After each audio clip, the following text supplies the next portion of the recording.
शंतनू यांच्याकडे जातो. GST हा खूप मोठा फॅक्टर आहे की GST कलेक्शन देशाचं कसं होतं आहे याच्यावर खूप साऱ्या गोष्टी अवलंबून असतात. GST मध्ये खूप सारे बदल करण्यात आले.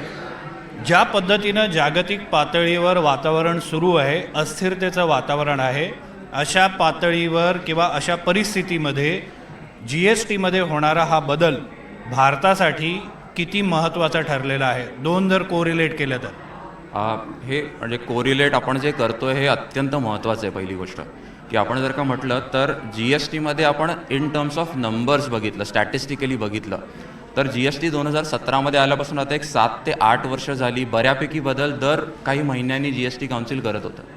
GST 2.0 सप्टेंबर 2025 मध्ये त्यांनी रिलीज केला. बऱ्यापैकी त्यांनी कर रचना सुरळीत केली.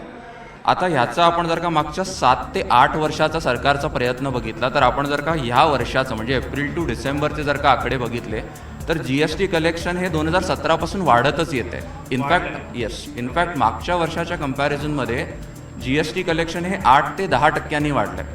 आणि GST कलेक्शनचे आकडे जर का आपण म्हटले तर ते 15-16 लाख कोटीच्या वरचे आहे. पण असं म्हटलं जात होतं, भीती व्यक्त केली जात होती की GST कलेक्शन कमी होईल.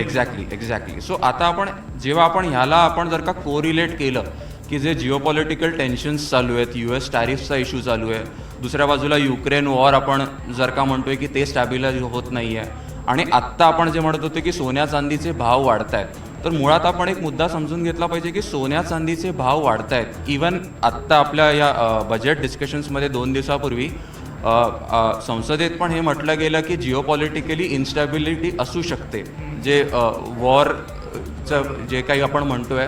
तर सोन्या चांदीचे दर ह्याच्यामुळेच वाढत आहेत की अख्ख्या जगाला, इन्व्हेस्टर्सना असं वाटतंय की इन्स्टॅबिलिटी येणार आणि मार्केट्स क्रॅश होऊ शकतात.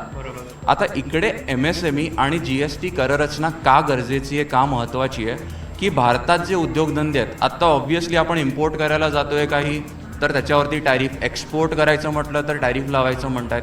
तर भारतातला जो MSME सेक्टर आहे, जे लघु उद्योजक आहेत, इकडे मॅन्युफॅक्चरिंगना बऱ्यापैकी आपण प्रमोट केलं पाहिजे, इथे इन्सेंटिवाईज केलं पाहिजे. तर GSTने आत्तापर्यंत जे काही बदल केले त्याने कलेक्शन तर वाढलं आहे. आत्ता सरकारला जी गरज आहे, म्हणजे ह्या बजेटमध्ये जर का आपण अपेक्षा म्हणून जरी म्हटलं तर ते आहे की GST आधी नवीन कायदा आला, त्याच्यानंतर सिम्प्लिफाय करायला ट्राय केलं GST 2.0 मध्ये.